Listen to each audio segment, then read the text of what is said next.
Buscando a Sabedoria de hoje, eu quero falar sobre o Monte das Oliveiras. Deus nos deu a oportunidade de ir a Israel. Vocês estão acompanhando conosco aqui os programas, as matérias. Não me sinto mais abençoada por ir a Israel. Sinto privilegiada de ter a oportunidade de estar lá. É como se fosse um seminário intensivo de expansão espiritual, de conhecimento arqueológico, histórico. E a minha maior alegria é poder compartilhar isso com as pessoas. Então, nesse sentido, sim. E as pessoas que nos conhecem sabem que nós não idolatramos pedras, lugares, nem Israel. A Terra Santa, para nós, é o nosso coração. É onde o Senhor Jesus está habitando. Isso é Terra Santa para nós. Agora, a localidade de Israel, de Jerusalém, que é a cidade de Davi, e ali o Senhor Jesus viveu momentos fortes e significativos que dividiu a história antes de Cristo e depois. É importante, é fato. Por que escolheu aquela região? Nós não sabemos, são os mistérios de Deus. E ali haverá o fim das coisas, a completude, o alfa e o ômega, o início e o fim. Então, a importância disso, de estarmos num lugar com essa amplitude. E queremos compartilhar com vocês sempre. Para começar, no Monte das Oliveiras, lá em Mateus 26, 30, diz assim: depois de cantarem um salmo, saíram para o Monte das Oliveiras. Jesus e seus discípulos estavam cantando os salmos, olha que lindo, e foram até o Monte das Oliveiras. E ali no Monte das Oliveiras tem a igreja Dominus Flevit, que é o lugar onde Jesus chorou. Essa igreja é na forma de lágrima. É porque justamente neste lugar Jesus chorou. E ela é virada para a parte ocidental, onde enxerga Jerusalém. E ali naquele lugar Jesus chorou. Por que ele chorou? E foi um choro convulsivo, foi um choro da dor, da indiferença, do desprezo. Não por ele, mas pelo que Jerusalém sofreria por essa indiferença com o Salvador. E está escrito aqui em Lucas 19, que quando Jesus se aproximou de Jerusalém, vendo a cidade, chorou e dizia: ah, se conheceras por ti mesma, ainda hoje, o que é devido à paz. Mas isto está agora oculto aos teus olhos, pois sobre ti virão dias em que os teus inimigos te cercarão de trincheiras e por todos os lados te apertarão o cerco e te arrastarão e aos teus filhos dentro de ti. Não deixarão em ti pedra sobre pedra, porque não reconheceste a oportunidade da tua visitação. O Salvador estava visitando Israel, estava visitando Jerusalém, e eles não aceitaram o Messias. E a dor e o choro de Jesus naquele momento era por isso. E ele diz assim: eu queria te guardar e cuidar de ti como a galinha cuida dos seus pintinhos, mas você rejeitou, me rejeitou. Tu abraças os falsos profetas e rejeita a visitação da paz e da salvação. Virá sobre ti a maldição, porque rejeitaste o Salvador e a visitação daquele que tem o poder de te salvar. Nós somos a Jerusalém do Senhor, somos o templo dele, somos a terra santa dele. E ele chega para nós e quer nos visitar, quer ser a nossa salvação. E muitos rejeitam. Muitos não querem o dia da visitação do Messias. Assim como Jerusalém rejeitou Jesus, até hoje muitos continuam rejeitando. É verdade que tem muitas pessoas que ainda não ouviram falar de Jesus. Mas em compensação, há muitos que ouvem falar do Messias, ouvem falar de Jesus, mas não o aceitam como Salvador. Foi por isso que Jesus chorou. Será que até hoje Ele chora por causa da sua vida? Será que até hoje Ele chora por causa da sua Jerusalém, por causa da sua casa, por causa da sua família, querendo te visitar, querendo cuidar de você, como a galinha cuida dos seus pintinhos, e você continua rejeitando a visitação dele na sua vida? E lá no Monte das Oliveiras, então, neste lugar onde Jesus chorou, Ele disse isso. E ainda um choro de que falsos profetas viriam e que o povo abraçaria o falso profeta. E é assim que Israel está, esperando pelo Messias, lamentando ainda no Muro das Lamentações, na expectativa de um Salvador. Há sim muitos judeus messiânicos, e o meu desejo é ir a Israel para encontrar com a comunidade messiânica que encontrou em Jesus Cristo a salvação. Eles são discriminados, sofrem preconceitos, assim como Jesus sofreu o preconceito, eles ainda sofrem hoje. A religião continua contundente, autoritária, arbitrária, tomando todos os lugares ali em Israel, como se fossem detentora da verdade. Aceitaram a narrativa de Jesus, a descrição, aceitaram a história, mas não aceitaram o Messias no coração. Muitas pessoas me assistem, aceitam essa narrativa, acham bonito o que se é falado, mas é preciso querer no coração, é preciso que o nosso coração se torne a terra santa para o Senhor habitar. Somente a descrição, somente a história, não é possível encontrar o Salvador. É preciso abrir o coração e a nossa vida se tornar a Jerusalém do Senhor. Isso sim é o anúncio do Evangelho. E no Monte das Oliveiras a gente vai continuando, nós vamos descendo ali, mais embaixo, lá no sopé do Monte das Oliveiras, está a casa de Lázaro, de Marta e Maria, onde Jesus chorou pela morte de Lázaro. Então, no Monte das Oliveiras, há muitos momentos marcantes e fatos históricos. Depois, a gente vai para um lugar que é o Jardim do Getsemane. Ali, eu fiquei apaixonada pelas oliveiras. Existem oliveiras milenares naquele lugar. E a história fala, geólogos comprovam que essas oliveiras são testemunhas silenciosas da dor de Jesus no Getsemane. Elas são lindas, são conhecidas como a árvore da esperança. A raiz da oliveira não morre. O caule seca, mas nascem novos brotos e a raiz continua forte e aqueles galhos crescem e a árvore permanece. Tem árvores ali que chegam a ter 2000 anos. E isso, eu fiquei tão impressionada. Vocês estão vendo agora aí algumas dessas imagens que a gente colheu ali no Getsemane. E elas são lindas, dá vontade de ir lá e abraçar, mas é fechado, a gente não pode ir até elas. Mas foi muito emocionante ver no Getsemane o lugar das oliveiras. Getsemane significa lugar de prensa, jet, pressão, prensa onde as olivas eram prensadas para extrair o puro azeite. Que incrível, né? Nesse jardim, nesse lugar, Jesus foi com seus discípulos para orar. E ali ele suou gotas de sangue. Foi ali que ele pediu para o Pai, se possível, passa de mim esse cálice. Tamanho foi o sofrimento antecipado da cruz que ele iria enfrentar no Getsemane.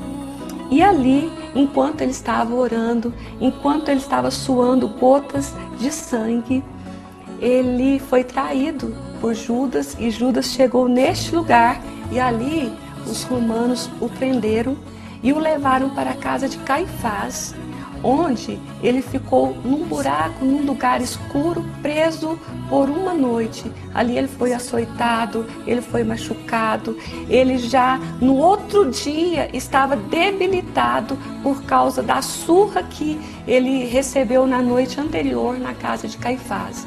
De lá ele foi levado ao Sinédrio para encontrar com Pilatos. Então, o Monte das Oliveiras, ele, em cada lugar que a gente vai passando, ele nos deixa implicações muito fortes. Ele nos deixa, assim, marcas muito profundas. Primeiro das oliveiras de serem as árvores da esperança, delas não morrerem. Aí eu me lembro lá de Jó, de um versículo que diz que tem uma árvore seca, cortada, quebrada no chão. Mas ao cheiro das águas, ela voltou a brotar e teve vida novamente. As águas, na palavra de Deus, é o fluir do Espírito Santo, é a fonte de água viva que é o Senhor. E mesmo se nós estivermos mortos, nós voltamos a viver, porque no Senhor, ao cheiro dessas águas, nós podemos viver. E é bonito ver as oliveiras, o quanto elas são renovadas, revigoradas, e delas serem milenares, é muito forte, maravilhoso. Depois, nós fomos para o lugar, no topo do Monte das Oliveiras, está a Igreja da Ascensão, onde o Senhor Jesus foi elevado aos céus. Esse lugar foi muito emocionante, foi o primeiro lugar que a gente chegou, na verdade, no Monte das Oliveiras. E nós entramos, então, naquela capela que foi fechada, é uma pequena igreja redonda e fechada pelos muçulmanos, e lá tem a pedra onde o Senhor Jesus estava, e tem a marca da sandália. Quando ele foi elevado ao céu, ficou essa marca. Então, mexe muito com a gente ver aquela marca ali.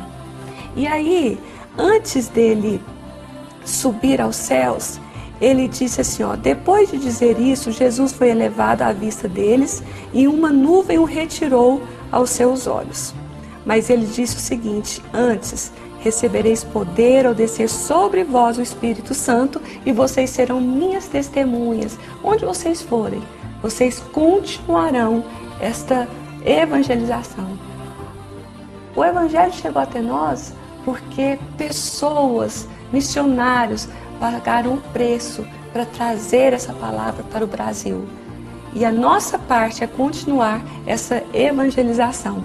Mas quando o Senhor Jesus foi elevado aos céus, todos ficaram olhando com admiração, com tristeza. Foi uma duplicidade de sentimentos absurdos, porque com certeza aquele momento foi forte mesmo. E aí 2 varões de brancos, que são os anjos, né, se puseram ao lado deles e disseram, ali naquele lugar que nós estávamos, na Igreja da Ascensão, varões galileus, por que estáis olhando para as alturas? Esse Jesus que dentre vós foi assunto ao céu, virá do modo como o viste subir. Queridos, neste lugar que vocês estão vendo, aqui no Monte das Oliveiras, onde houve a ascensão de Jesus, ele voltará como o Rei dos Reis.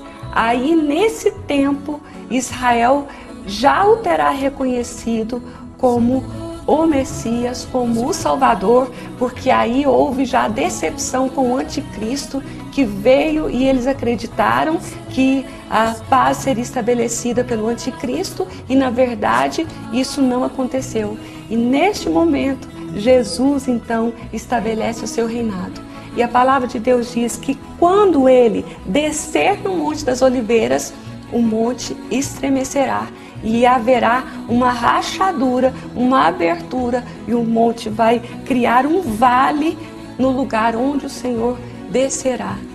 E geólogos comprovam, nós estivemos lá, estávamos conversando com o nosso guia judeu chamado Uri, e ele disse que naquele lugar ali no Monte das Oliveiras está comprovada uma falha geológica.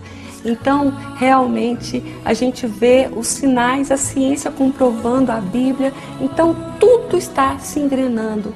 E estar no lugar onde vai acontecer isso é muito forte. não me sinto mais abençoada do que outras pessoas. São milhares de pessoas indo a Israel, indo à Terra Santa, mas eu sei que eu posso compartilhar disso com vocês e te abençoar de certa forma. Tem muitas pessoas que não podem ir a Israel por um contexto, mas não se sinta menos abençoado, porque a Terra Santa é o nosso coração. Lá se tornou um lugar físico de grande disputa, mas para nós é de grande aprendizado, de expansão espiritual, emocional, de cura, porque mexeu muito conosco. Não há outro assunto no meu coração. Eu estou depurando cada lugar que a gente passou, e se Deus nos der a oportunidade de continuar indo a Israel, eu agradecerei, porque realmente serão seminários e mais seminários intensivos, o que seria aqui de estudos longos, de tempos, ali é na hora. A gente aprende e é forte a sistematização do ensino na nossa vida. Eu quero te dizer que através dessas imagens, através do Buscando a Sabedoria, o seu coração se abra, que a salvação possa chegar na sua vida. Nós fomos lá e de lá nós orávamos por Franca, querendo essa cidade para o Senhor, querendo que Franca seja abençoada, como o rei Davi trouxe a presença de Deus e Jerusalém foi abençoada. E Jerusalém, a cidade de Davi, recebeu a presença de Deus, e nesse tempo ela foi muito próspera e foi muito feliz. E agora nós somos essa Jerusalém. Abre o seu coração, vamos deixar então que esse evangelho entre mesmo profundamente no nosso coração. Assim como as oliveiras não morrem, nós podemos viver, porque a fonte da água viva está jorrando em nós. E nós aceitamos o sacrifício, nós aceitamos Jesus. Abre mesmo o seu coração, deixa Ele entrar na sua vida, deixa Ele fazer morada e fazer a grande diferença na sua vida, porque tudo que nós temos aqui passará. Nós temos uma Jerusalém eterna para conquistarmos. A eternidade é maravilhosa com Jesus. Ir no túmulo vazio é marcante, é impressionante, é fato, não é história, é fato. Porque Jesus venceu a morte. E Ele foi ao inferno, tomou a chave das mãos do diabo e subiu triunfante, para que nós também vencêssemos a morte. O último inimigo a ser vencido é a morte, e Ele já conquistou com a ressurreição. Nós vamos viver com Ele eternamente, reinaremos com Ele. Ele vai estabelecer a Jerusalém celestial junto com a Jerusalém terrena, que é lá em Israel, no Muro das Lamentações, naquele lugar ali onde está o Muro das Lamentações. A Jerusalém celestial vai descer e vai reinar juntamente com o Israel terrestre. E quem estiver com o Senhor Jesus reinará com Ele. Esse é o Evangelho, essa é a verdade. Conhecereis a verdade, ela te libertará. Não estou falando de utopia, estou falando de fatos, estou falando de algo forte, verídico, e que o tempo, as profecias se cumprindo, estão aí à nossa volta, estão aí diante dos nossos olhos o tempo todo na televisão e na nossa volta mesmo, mostrando que a qualquer momento Jesus virá para buscar todos aqueles que aceitaram de fato e de verdade em seus corações. O dia da morte ninguém sabe. Temos que estar preparados, temos que estar prontos para estarmos com Cristo, vivermos com Ele eternamente e vivermos a alegria da presença dEle. Buscando a sabedoria, quer tocar seu coração, não com palavras bonitas, mas com essa verdade que pode mudar a sua vida. Entre no nosso site www.meularfeliz. Temos muitas matérias ali e tem as fotos de Israel que você pode ser abençoado também e te despertar. Quem sabe você pode vir com a gente um dia. Então que Deus nos abençoe e que essas imagens do Monte das Oliveiras possa quebrantar nosso coração, pois foi neste lugar que Jesus passou. Meu lar feliz na Terra Santa. Hoje vamos ao Rio Jordão, ao Mar da Galileia, ao Monte das Bem-aventuranças e tem muito mais de Israel para compartilhar com vocês. Vamos conferir juntos? May it be an evening star shines down upon you. May it be when darkness falls, your heart will be true. O Rio Jordão é considerado de grande importância para Israel, devido à escassez de água ali presente, e pelo que ele representa ao aspecto simbólico e religioso. O Rio Jordão é o rio que marcou o limite da Terra Prometida. São as águas por onde passaram Josué e o povo eleito, que trazia consigo a Arca da Aliança, fatos que desde então são recordados solenemente.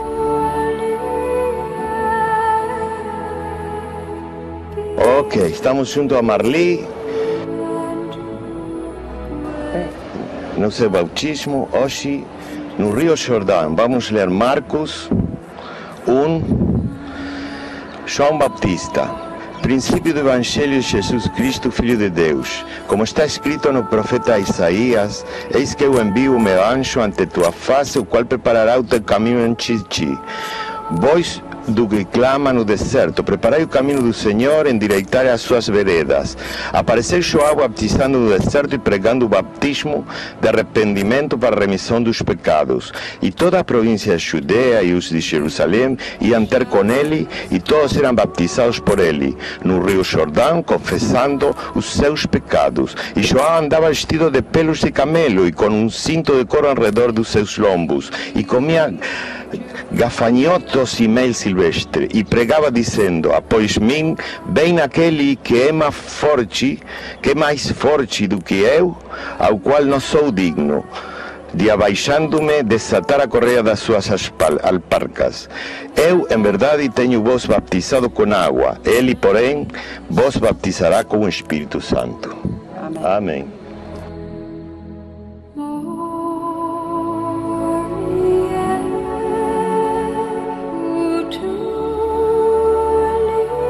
Elias dividiu as águas do Jordão, atravessou-o e posteriormente foi arrebatado aos céus sob o olhar atônito de Eliseu. Naamã, general sírio, o leproso, foi curado com as águas do Rio Jordão pelo profeta Eliseu.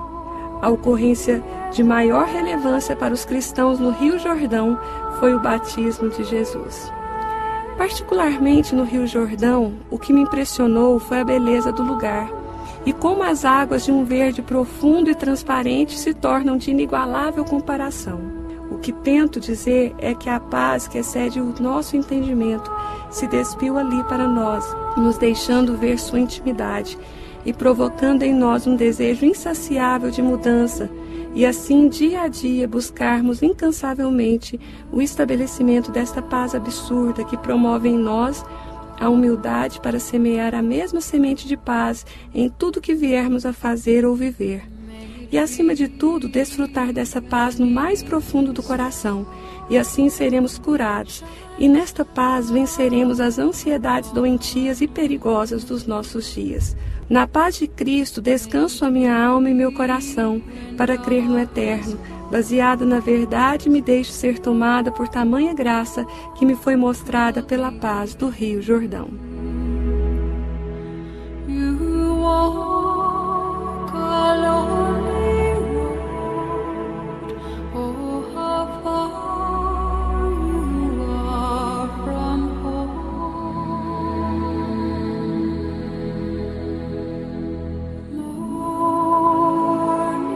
Estamos no Monte das Bem-aventuranças. O nome se deve ao fato de que esse teria sido o local onde Cristo proferiu o famoso Sermão da Montanha, pregação na qual ele identificava quem são os bem-aventurados, os privilegiados do reino, as 8 bem-aventuranças conforme Jesus e relatadas em Mateus 5. Bem-aventurado significa mais do que feliz. Por isso, felizes todos os que andam no caminho de Jesus. Felizes os pobres de coração, deles é o reino dos céus. Felizes os mansos, porque herdarão a terra. Felizes os que choram, eles serão consolados. Felizes os misericordiosos, eles alcançarão a misericórdia. Felizes os corações puros, eles verão a Deus. Felizes os que agem em prol da paz, eles serão chamados filhos de Deus. Felizes os perseguidos por causa da justiça, porque deles é o reino dos céus. O Monte das Bem-aventuranças apresenta uma visão única e maravilhosa do lago Tiberíades e dos lugares frequentados por Jesus durante sua vida pública. O local é, na verdade, uma colina com vegetações rasteiras num lindo gramado, com muitas flores silvestres, contornando uma boa extensão do Mar da Galileia, num contexto de notável valor paisagístico. É um extenso triângulo que, partindo do norte, abrange a cidade de Tiberíades, a planície de Genezaré, o território de Betsaida, com cume sobre os restos arqueológicos de Cafarnaum e Corazim. Muitas das passagens relatadas nas parábolas e doutrinas de Jesus ocorreram nesta região, conforme os dizeres do Evangelho. É o meu lar feliz na Terra Santa, andando pelos passos de Jesus.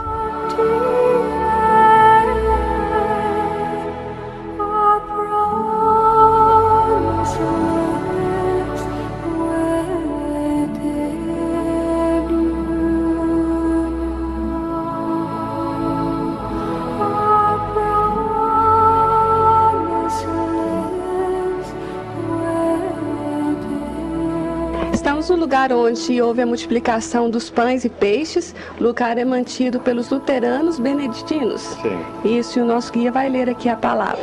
Vou ler a palavra, mas primeiro vamos a falar. Está construída essa igreja sobre a igreja original bizantina, sobre as mesmas medidas que ela tinha. Não sobre os restos, as mesmas medidas que ela tinha, porque encontraram ela de casualidade escavando em 1932. E ficou dessa igreja bizantina um mosaico com o desenho dos 2 peixes e o cesto com 5 pães. E esse desenho até o dia de hoje figura em todo o mundo, é famoso em todo o mundo. E nós vamos ver lá dentro. Agora vamos a ler a parte correspondente na Bíblia Sagrada, em João 6:1, a multiplicação dos pães. Depois disto partiu Jesus para outra banda do mar da Galileia, que é de Tiberíades.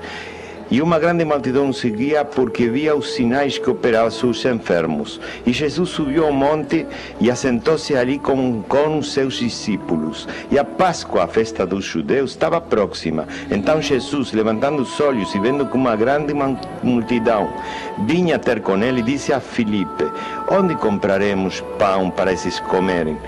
Mas dizia isto para o experimentar, porque ele bem sabia o que havia de fazer. Felipe respondeu-lhe: 200 dinheiros de pão não lhes bastarão, para que cada um deles tome um pouco. E um dos seus discípulos, André, irmão de Simão Pedro, disse-lhe: está aqui um rapaz que tem 5 pães de cevada e 2 peixinhos, mas que é isto para tantos? E disse Jesus: mandai assentar os homens. E havia muita relva naquele lugar. Assentaram-se, pois, os homens em número de quase 5.000. E Jesus tomou os pães e, havendo dado graças, repartiu-os pelos discípulos. E os discípulos pelos que estavam assentados. E igualmente também dos peixes, quando eles queriam. E quando estavam saciados, disse aos seus discípulos: recolhei os pedaços que sobejaram, para que nada se perca. Recolheram-no, pois, e encheram 12 cestos de pedaços dos 5 pães de cevada que sobejaram aos que haviam comido. Isso, então vamos conhecer. Conhecer o lugar onde aconteceu esse milagre. Isso aí, vamos lá.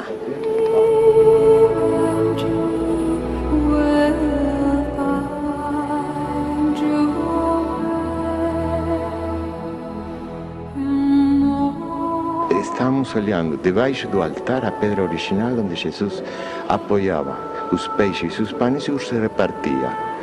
E a poucos centímetros dali há mosaico da igreja bizantina, um mosaico original com o desenho dos 2 peces e a cesta de pães no meio.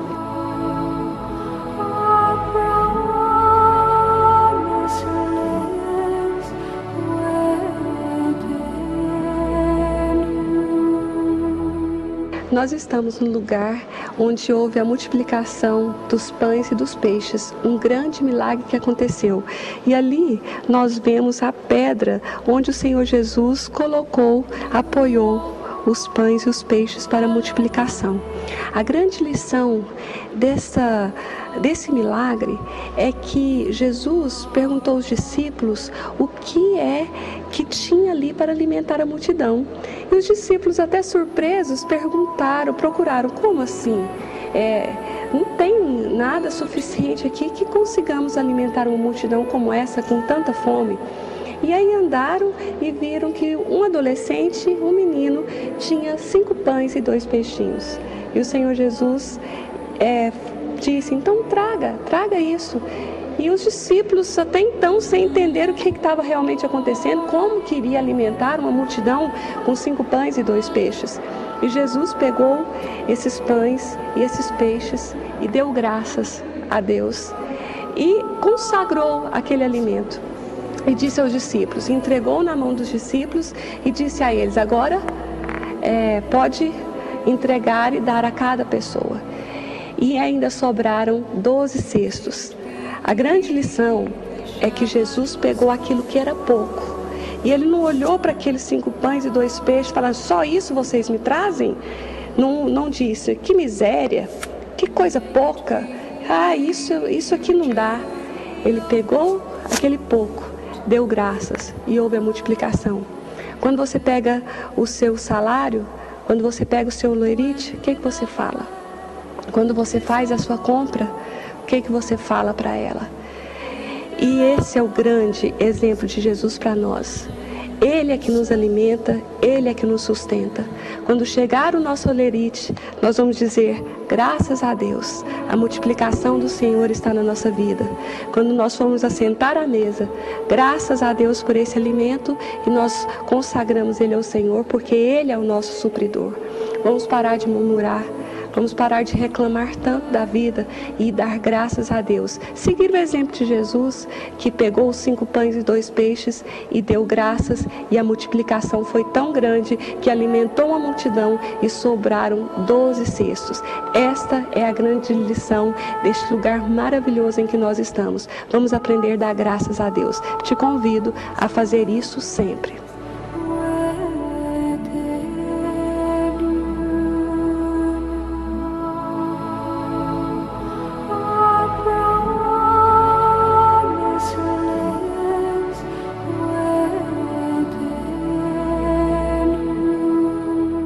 Chegamos ao final de mais um programa Meu Lar Feliz. Queremos te lembrar que o nosso site está sendo tão visitado, tem sido muito legal a sua presença com a gente também no site, acompanhando as matérias que tem ali.